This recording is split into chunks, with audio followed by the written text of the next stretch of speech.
It's now been more than 2 years since Americans got their first glimpse of Russia's intrusion into our democracy. And ever since, a steady drumbeat of revelations has shed greater light on the true extent of Kremlin influence here. Well, the question remains, of course, whether the Trump campaign merely benefited from the Russian conspiracy or acted to encourage it. Well, today, the New York Times was out with a special supplement to its newspaper, giving a wide account of the Kremlin's cyber attack on this country and the intriguing behavior of the candidate who now occupies the White House. It details how well-connected Russians worked aggressively to recruit or influence people inside the Trump campaign, noting in nearly every case the Trump aides and associates seemed enthusiastic about their exchanges with the Russians. And while the president continues to try to discredit the investigation itself, the Times points out how Mr. Trump's position on the Russian contacts has evolved over time. First, that there were none. Then that they did not amount to collusion. And next, that in any case, collusion was not a crime. Well, joining right now is Malcolm Nance, author of The Plot to Destroy America. Malcolm, you're the perfect guest. Thank you so much. There you are in front of Independence Hall, which just seemed appropriate because our democracy itself was under threat. It goes all the way back when our democracy began back in the 18th century. And here we are with a foreign power trying to destroy us, destroy our democracy. How do you read the latest Times effort to try to put it together comprehensively?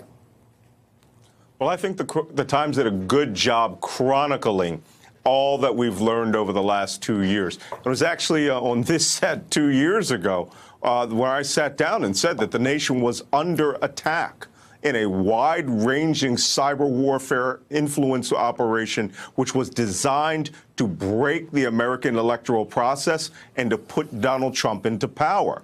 And what we've seen since that time is this snowball effect of information that has led us to understand that it was more than just to get Donald Trump into office. That was just one result that they wanted. But it was to break Hillary Clinton's campaign, divide the Democratic Party, and fundamentally change the American system of government and push it away from where it was, a democratic constitutional republic, to what we're leaning towards, which is an autocracy. Are you impressed by how much they know about us? I mean, I don't think we as Americans would know how to screw up the Soviet or the Russian system as well as they figured. They understand our tribal differences, our ethnic differences. They understand all the conflicts in this country, the attitudes towards Hillary Clinton. It's the internals of the Democratic Party and their, Jennifer Palmieri and what she said, how that would hurt, or what Podesta might have said. They seem to have known our pressure points politically.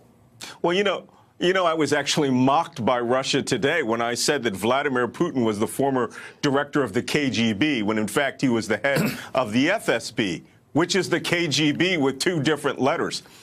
What we are seeing is a culmination of strategic goals that the Russians had wanted since 1917. And it was only when they became a capitalistic, society, which became ultimately very conservative and aligned themselves with conservatives within the United States, and gave their intelligence organizations enormous billions of dollars of money.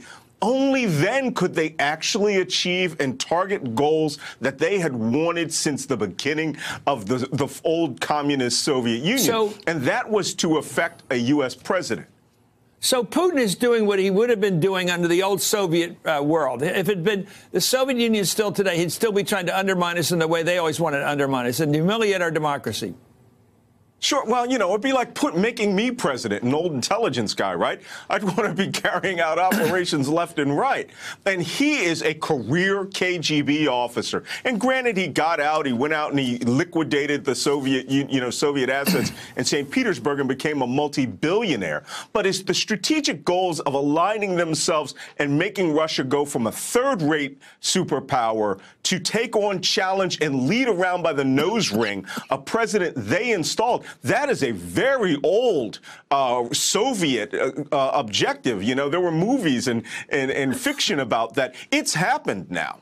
Let's talk about today. Right now, Robert Mueller appears to be closing in on the president himself. ABC News is today reporting that Michael Cohen has participated over the last month in multiple interview sessions lasting for hours with investigators from the Office of Special Counsel. Specifically, the special counsel's questioning of Cohen has focused primarily on all aspects of Trump's dealings with Russia. So how much does Michael got on Trump on Russia? I think he has all of his financial transactions, his relationships with the Russian mafia. Craig Unger has a great book out about that. The relationships with the real estate dealings. When the Soviet Union broke up, they liquidated all those assets, took their illicit money, and they put it into real estate all around the world.